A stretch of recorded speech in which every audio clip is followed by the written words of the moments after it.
Hello students. आज हम देखेंगे टॉपिक मोशंस में क्लास 9th।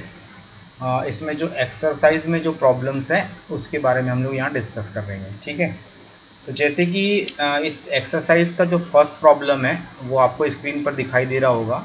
मैं यहाँ रीड कर दे रहा हूँ। तो जैसे आप देख पा रहे हो इस क्वेश्चंस में बहुत ही सिंपल सा क्वेश्चन है।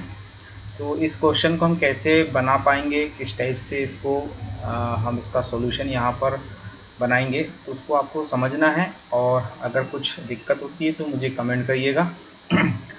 सबसे पहले क्वेश्चन इस प्रकार से है, an athlete completes one round of circular track of diameter 200 metre. ठीक है, तो यहाँ पर सबसे पहले आपको ये ध्यान रखना है कि जो डायमीटर 200 मीटर है, जैसे ये सर्कुलर पाथ है, मान लेते हैं ये सर्कुलर पाथ है।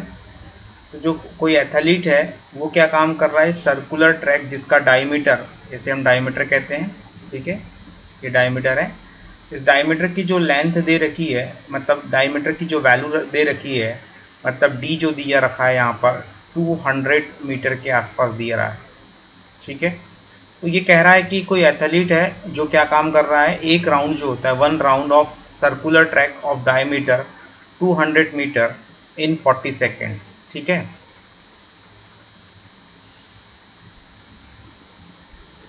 तो यहाँ पर एथलीट जो है वो क्या काम कर रहा है, एक राउंड 200 मीटर का 40 सेकेंड्स में कंप्लीट कर रहा है। What will be the distance covered and the displacement at the end of 2 minutes 20 seconds? तो हमें 2 मिनट 20 सेकेंड्स में उसके द्वारा डिस्टेंस कवर की गई और डिस्प्लेसमेंट कितना है, ये चीज़ें हमें कैलकुलेट करना है। तो स्टूडेंट्स यहाँ पर जैसे कि डायमीटर आपको गिवन रखा है और हमें जानते हैं कि जो सर्कुलर अगर कोई ट्रैक दिया हुआ है तो उसका जो रेडियस होता है, जनरली हम उसको इस प्रकार से निकाल सकते हैं, रेडियस इक्वल टू होता है डायमीटर का हाफ। तो ये वैल्यू हमारे पास में आ जाएगी, this is equal to 200 upon 2। So ये वैल्यू हमें मिलेगी यहाँ पर 100। ठीक है, तो यहाँ अगर मैंने सेंटर कंसीडर कर लिया तो ये वैल्यू हमारे पास में क्या मिल जाएगी, रेडियस। और हम एक और चीज़ यहाँ पर जानते हैं, जैसे सरकमफ्रेंस की बात करें इस सर्कुलर ट्रैक का, तो सरकमफ्रेंस जो होता है वो होता है 2πr। ठीक है, ये होता है सरकमफ्रेंस। तो अगर हम सरकमफ्रेंस कैलकुलेट करना चाहेंगे तो ये आ जाएगा 2π मल्टीप्लाई 100। ओके, और यहाँ पर ये वैल्यू मिल जाएगी आपको 200 पाई। ठीक, इसके बाद जैसे कि हमें गिवन है कि 40 सेकेंड्स में एथलीट जो है वो 200 मीटर डायमीटर का एक राउंड कंप्लीट कर रहा है। ठीक है, तो इसका जो सरकमफ्रेंस है वो कितना है, 200 पाई है। तो 40 सेकेंड्स में वो कितना कवर कर रहा है, 200 पाई। क्लियर है, 40 सेकेंड्स में कितना कवर कर रहा है, 200 पाई। ठीक है, तो यूनिट टाइम मतलब एक सेकेंड्स में अगर हम बात करेंगे तो एक सेकेंड्स में ये वैल्यू कितनी हो जाएगी, 200 पाई अपॉन 40। ठीक है, तो हम बात करेंगे यहाँ पर हमें जो कैलकुलेशन करना है 2 मिनट 20 सेकेंड्स का। तो 2 मिनट 20 सेकेंड्स के लिए क्या होगा, 2 मिनट 20 सेकेंड्स के लिए ये वैल्यू आ जाएगी 140। कैसे निकाला मैंने, देखो 2 इंटू 60 और ये 20 को ऐड कर देंगे तो कितना आ जाएगा, 140 सेकेंड्स। तो हमने एथलीट के द्वारा एक सेकेंड्स में जो कवर की गई डिस्टेंस है उसे हमने कैलकुलेट कर लिया है। तो हमें ये 2 मिनट 20 सेकेंड्स में कवर की गई डिस्टेंस पूछ रहा है। तो यहाँ पर 140 सेकेंड्स के लिए कितना आ जाएगा, एक सेकेंड्स के लिए 200 पाई अपॉन 40 है। तो 140 सेकेंड्स के लिए कितना आ जाएगा, ये वैल्यू हो जाएगी 200 पाई अपॉन 40 मल्टीप्लाई 140। ठीक है, अब इसे हम सिंप्लीफाई करेंगे तो जैसे सिंप्लीफाई कर सकते हैं तो मैं यहाँ पर फिर से लिख देता हूँ, दिस इज इक्वल टू था हमारे पास में 200 पाई होल अपॉन 40 मल्टीप्लाई 140। ठीक है, अब पाई का वैल्यू जैसा कि आप जानते हो, पाई का वैल्यू जो होता है वो 22/7 होता है। तो हम यहाँ पाई का वैल्यू रख देते हैं ये अपॉन में 40, देन मल्टीप्लाई 140। इसे सिंप्लीफाई करेंगे तो 7 और ये 20 टाइम्स कैंसिल हो जाएगा, ठीक है। इसके बाद ये 40 से ये वैल्यू हमारे पास में कैंसिल हो जाएगी। आई थिंक ये आपके पास में 5 टाइम्स कैंसिल हो जाएगा, और 20 का 5 से मल्टीप्लाई करेंगे तो आपको ये 100 मिल जाएगा, और इसमें 22 का मल्टीप्लाई करेंगे तो ये वैल्यू आ जाएगी 2200 मीटर। तो डिस्टेंस कितना हुआ? 2200 मीटर्स। अब स्टूडेंट्स, इस क्वेश्चन में यहाँ पूछा था कि जो डिस्प्लेसमेंट है वो किस प्रकार से हम निकाल सकते हैं, तो इसके लिए आपको इस डायग्राम में समझना है। जैसे मान लेते हैं कि एथलीट जो है वो इस पॉइंट से स्टार्ट करता है, तो जैसे हमने बोला है 2 मिनट 20 सेकेंड्स है ना, तो 2 मिनट 20 सेकेंड मतलब ये हो गया 140 सेकेंड्स। अब 140 सेकेंड्स में अगर हम बात करें कि एक राउंड जो है वो 40 सेकेंड्स में कवर कर रहा है, तो 140 सेकेंड्स में कितने राउंड कवर करेगा? तो हम 140 सेकेंड्स में इसको 40 से डिवाइड कर देते हैं, तो हमारा आंसर ये आ जाता है 3.5। इसका मतलब ये हुआ कि 140 सेकेंड्स में वो 3 कंप्लीट राउंड कंप्लीट करेगा, है ना, और एक हाफ राउंड आपका कंप्लीट करेगा। तो अगर वो यहाँ से स्टार्ट करता है तो ठीक है, यहाँ से ये फर्स्ट राउंड कंप्लीट करेगा तो फिर पोजीशन ए पर आ जाएगा, फिर सेकेंड राउंड कंप्लीट करेगा फिर पोजीशन ए पर आ जाएगा, फिर थर्ड राउंड कंप्लीट करेगा तो पोजीशन आपके पास में यहाँ पर आ जाएगी। अब उसके पास आधा राउंड कंप्लीट करना है, मतलब कितना समय बचा उसके पास? 20 सेकेंड्स, है ना।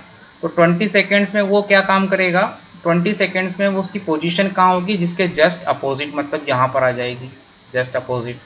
और आप देख रहे हो कि ये इनिशियल पोजीशन पर उसका जो डिस्प्लेसमेंट था, यहाँ पर जैसे 3 राउंड की बात करेंगे तो इनिशियल पोजीशन और फाइनल पोजीशन सेम थी, लेकिन केवल हम उसके 20 सेकेंड्स के लिए ही डिस्प्लेसमेंट कैलकुलेट कर रहे हैं। तो 20 सेकेंड्स में क्या हो रहा है कि वो अपनी इनिशियल पोजीशन से जस्ट अपोजिट साइड में जा रहा है ना। तो क्लियरली ये जो डिस्प्लेसमेंट होगा, हम डिस्प्लेसमेंट कैलकुलेट करते हैं तो हम केवल इनिशियल पोजीशन और फाइनल पोजीशन देखते हैं। तो इनिशियल और फाइनल पोजीशन का जो डिफरेंस होता है वही हमारे पास डिस्प्लेसमेंट कहलाता है। तो क्लियरली यहाँ जो डिस्प्लेसमेंट होगा 2 मिनट 20 सेकेंड्स के लिए वो आ जाएगा आपके पास में 200 मीटर के आसपास, ठीक है।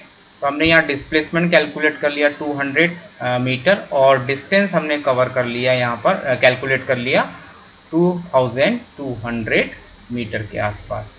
तो ये क्वेश्चन बहुत ही आसान था, इसमें केवल थोड़ा सा लॉजिकली आपको सोचना है, इस टाइप से सोचना है कि आपको ये क्वेश्चन बन जाए, ठीक है। कुछ बड़ी बात नहीं है यहाँ पर, बहुत आसान है। बस आपको ये 2 फॉर्मूले सरकमफ्रेंस और रेडियस जैसे मैंने बताया था डायमीटर का हाफ होता है, और सरकमफ्रेंस मतलब ये पूरा का पूरा जो पार्ट है इसको हम सरकमफ्रेंस बोलते हैं, और इस सरकमफ्रेंस की जो वैल्यू होती है सर्कुलर ट्रैक के लिए वो 2πr होती है। चलिए अब नेक्स्ट क्वेश्चन पे आते हैं। तो नेक्स्ट क्वेश्चन भी एक्सरसाइज में दिया हुआ है, क्वेश्चन नंबर 2 से। इसको मैं रीड कर दे रहा हूँ यहाँ पर। क्वेश्चन नंबर ये जो दिया हुआ है इसमें हम ये देखते हैं कि Joseph jogs from one end A to other end B. मतलब सपोज कर लेते ये एंड ए है और ये दूसरा एंड हमारे पास बी है, ठीक है। तो क्या काम कर रहा है? Joseph jogs from one end A to another end B, और ये straight 300 metre road in 2 minutes 30 seconds. तो ए से बी में वो क्या काम कर रहा है? 300 मीटर्स का जो डिस्टेंस है वो कितने इसमें कवर कर रहा है? 2 मिनट 30 सेकेंड्स में वो कवर कर रहा है, ठीक है। 2 मिनट 30 सेकेंड मतलब मैं अभी बता दिया था कैसे कैलकुलेट करना है। ये हो जाएगा 120 और इसमें 30 को आप ऐड कर दीजिए तो ये हो जाएगा आपके पास 150 सेकेंड्स। तो 150 सेकेंड्स में वो एक एंड से दूसरे एंड में डिस्टेंस कवर कर रहा है, ठीक है। And then turns around and jogs 100 metre back to point C. मतलब बी से क्या काम करता है? वो वापस चले जाता है और फिर से 100 मीटर कवर करता है, और यहाँ पर वो डिस्टेंस कवर कर रहा है 100 मीटर का, ठीक है। और इस 100 मीटर को कवर करने के लिए वो टाइम लिया जा रहा है 1 मिनट का, मतलब 60 सेकेंड्स, ठीक है। What are the Joseph average speed and velocity from A to B and from A to C. तो जैसे कि स्टूडेंट्स हम यहाँ पर दो क्वेश्चन हमको पूछा है, एवरेज स्पीड और एवरेज वेलोसिटी। तो सबसे पहले हम ए टू बी की बात करते हैं, ए से बी की बात करेंगे। तो हम यहाँ से ए से बी में टोटल डिस्टेंस देखी जाएगी अगर एवरेज स्पीड हम लोग कैलकुलेट करना चाह रहे हैं। तो एवरेज स्पीड का फॉर्मूला क्या होता है, एवरेज स्पीड का होता है total distance upon total time. तो हमें ए से बी में पूछा है तो टोटल डिस्टेंस केवल 300 मीटर है, तो 300 मीटर ये आ जाएगा, होल अपॉन में ये 150 हो जाएगा। तो 150 टोटल टाइम इतना ही लिया जा रहा है ए से बी में, तो इसे कैंसिल कर देते हैं यहाँ पर। तो ये आपके पास में 2 मीटर पर सेकंड आ जाएगा आपके पास, ठीक है, 2 मीटर पर सेकंड। अब इसके बाद अगर वेलोसिटी की बात करें, एवरेज वेलोसिटी की बात करें, ठीक है, तो ए टू बी में जो फाइनल पोजीशन है बी और इनिशियल पोजीशन है ए, तो हम केवल डिफरेंस देखा जाता है डिस्प्लेसमेंट निकालने के लिए। अगर वेलोसिटी का फॉर्मूला हम बनाएंगे एवरेज वेलोसिटी का, total displacement upon total time. तो यहाँ पर इनिशियल ए था और फाइनल बी है, तो स्ट्रेट लाइन में ही वो ट्रैवल कर रहा है, तो टोटल डिस्प्लेसमेंट जो होगा वो फाइनल और इनिशियल का डिफरेंस होगा। तो ये आई थिंक 300 ही आएगा। 300 यहाँ पर ये मिल गया आपको 300, और इसमें टाइम आपको लिया जा रहा है 150 के आसपास। तो ये वैल्यू आपको फिर से मिल जाएगी 2 मीटर पर सेकेंड। तो यहाँ एवरेज स्पीड और एवरेज वेलोसिटी जो है वो सेम है, ठीक है। अब बात करेंगे हम ए टू सी के लिए। तो ए टू सी के लिए देखते हैं, यहाँ पर ये थोड़ा सा आपको समझना है। यहाँ पर ए से सी में देखो, यहाँ से अगर हम एवरेज वेलोसिटी की बात करेंगे तो यहाँ पर देखो सबसे पहले वो ए से बी में गया तो 300 मीटर कवर किया था, फिर बी से सी में आ गया तो 100 मीटर हो गया यहाँ पर, ठीक है। देन आफ्टर ये देखो, अब टोटल टाइम कितना था ए टू बी में टोटल टाइम था 150, और फिर बी टू सी में टाइम कितना लग रहा है 60।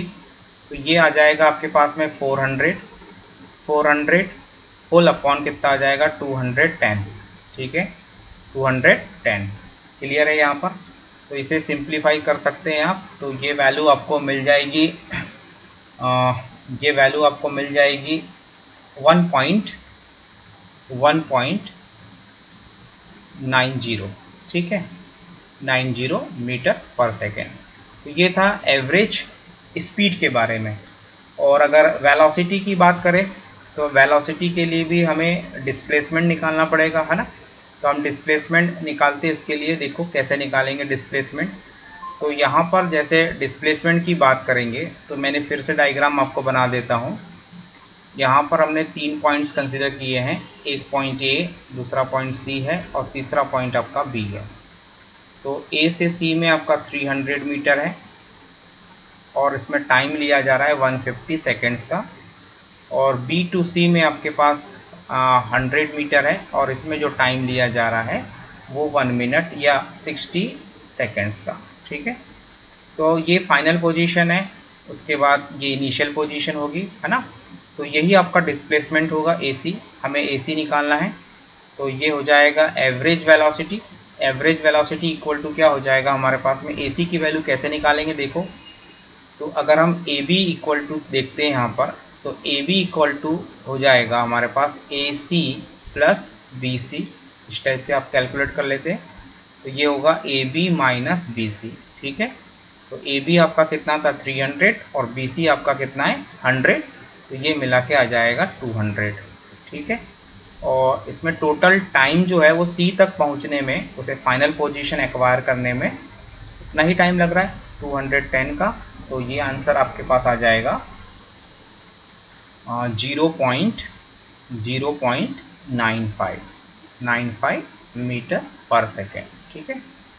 तो इस टाइप से हमने फर्स्ट वाले क्वेश्चन में देखा था कि यहाँ पर हमने फर्स्ट वाले क्वेश्चन में देखा था कि यहाँ 1.90 कैलकुलेट किया था एवरेज स्पीड। अब इसमें देखा था हमने यहाँ पर एवरेज वेलोसिटी। आई थिंक दोनों क्वेश्चन आपको समझ में आ गए होंगे। अगर इन क्वेश्चन में कोई भी दिक्कत होती है तो आप मुझे कमेंट बॉक्स में लिख सकते हैं, ठीक। इसके बाद हम बात करेंगे क्वेश्चन नंबर 3 की, जो बहुत ही आसान है। क्वेश्चन नंबर 3 में देख सकते हैं आप कि क्वेश्चन नंबर 3 में आपको स्क्रीन पे दिखा रहा हूँ। इसमें बोला जा रहा है कि Abdul while driving to school compute the average speed for his trip to be 20 km per hour on his return trip along the same route. There is less traffic and the average speed is 30 km per hour. What is the average speed for Abdul's entire trip? ठीक है, तो जैसे students इस question को बनाने के लिए अगर हम बात करें तो थोड़ा सा डायग्रामेटिकली समझ लेते हैं। सपोज दैट ये हमारे पास अब्दुल का होम है ना, ये अब्दुल है, ठीक है। अब्दुल का होम हमारे पास ये है, ठीक है, और ये अब्दुल का स्कूल है। तो जैसे हम बात करेंगे कि जब वो होम से स्कूल जा रहा है तो वो स्पीड कितना ले रहा है 20 किलोमीटर पर आवर, लेकिन टाइम नहीं लिया हुआ है तो हमने टाइम सपोज कर लिया, इस कंडीशन में t1 है। और जब वो स्कूल से घर पर आ रहा है तो हम ये मान के चल रहे क्वेश्चन के अकॉर्डिंग कि इसकी जो स्पीड है वो कितना है 30 किलोमीटर पर आवर, लेकिन इस केस में भी आपके पास टाइम नहीं दिया हुआ है। तो हम एवरेज स्पीड कैलकुलेट करेंगे, तो किस टाइप से हम कैलकुलेट करेंगे तो ये चेक कर लेते हैं, ठीक है। अब यहाँ पर जो डिस्टेंस है होम से स्कूल की ये भी मेंशन नहीं है, तो हमने ये मान लिया कि होम से स्कूल और स्कूल से होम जाने में सेम डिस्टेंस कवर कर रहा है, ऐसा ये भी लिखा गया है, ठीक है। तो यहाँ पर ये जो डिस्टेंस हो जाएगी, टोटल डिस्टेंस जो होगी, मतलब टोटल डिस्टेंस कितनी हो जाएगी, टोटल डिस्टेंस, यहाँ टोटल डिस्टेंस जो होगी वो हो जाएगी d, और फिर वापस जाएगा तो d लेगा, तो ये मान के चल रहा हूँ कि 2d हो जाएगा, ठीक है। और टाइम कितना लेगा, अगर इस डिस्टेंस को कवर करने के लिए टाइम t1 है और इस डिस्टेंस को कवर करने की वापस जाने के लिए फिर टाइम t2 लेगा, तो ये टोटल टाइम कितना हो जाएगा, यहाँ पर टोटल टाइम जो होगा वो I think t1 plus t2 होगा। कितना होगा, t1 प्लस t2 होगा, ठीक है। तो चलिए इस क्वेश्चन को एवरेज स्पीड के फॉर्मूले से कैलकुलेट करते, तो एवरेज स्पीड इक्वल टू हो जाएगा total distance upon total time, means 2d whole upon कितना हो जाएगा t1 प्लस t2। अब हमें यहाँ पर टाइम निकालना है, तो टाइम बहुत आसानी से निकाल सकते हैं हम 2d, ठीक है। अब यहाँ पर स्पीड कितना एक्वायर कर रहा है 20 किलोमीटर पर आवर, और टाइम कितना है t1 है, ये कितना निकल जाएगा भाई, d अपॉन कितना निकल जाएगा, d अपॉन 20 हो जाएगा। कैसे निकाला इसको, देखो हमें मालूम है स्पीड इक्वल टू होता है डिस्टेंस अपॉन टाइम होता है, ठीक है। तो हम अगर टाइम कैलकुलेट करना चाहते हैं तो डिस्टेंस अपॉन क्या हो जाएगा, ये स्पीड को मैं v से डिनोट कर रहा हूँ, सॉरी, ठीक है। तो डिस्टेंस अपॉन क्या हो जाएगा v, तो यहाँ डिस्टेंस हमने लिया है d, और इस केस में जो स्पीड है वो कितना है 20, तो ये d अपॉन 20 आ जाएगा t1 का वैल्यू, ओके। तो सिमिलरली ये वैल्यू भी कितना आ जाएगा, d अपॉन 30 होगा, ठीक है। अब यहाँ देख सकते हो कि यहाँ डिनोमिनेटर में भी d है और न्यूमरेटर में भी d है, ये कैंसिल आउट हो जाएंगे, तो ऊपर आ जाएगा 2, ठीक है। और आई थिंक इसका जो एलसीएम होगा वो 60 हो जाएगा, और यहाँ पर आपके पास ये आ जाएगा 5, इसको आप सिंप्लीफाई कर सकते हैं आसानी से, तो ये वैल्यू मिलेगी आपको 120 अपॉन 5, 120 अपॉन 5, तो दैट इज़ इक्वल टू हो जाएगा 24 kilometre per hour, kilometre per hour, ये आपका आंसर है, ठीक। तो इस टाइप से आप इन क्वेश्चनों को आसानी से फॉर्मूले की मदद से बना सकते हैं। अगर ये वीडियो आपको पसंद आता है तो आप इस वीडियो को ज़रूर लाइक करिएगा, शेयर करिएगा और कमेंट भी करिएगा। Thank you for watching my video.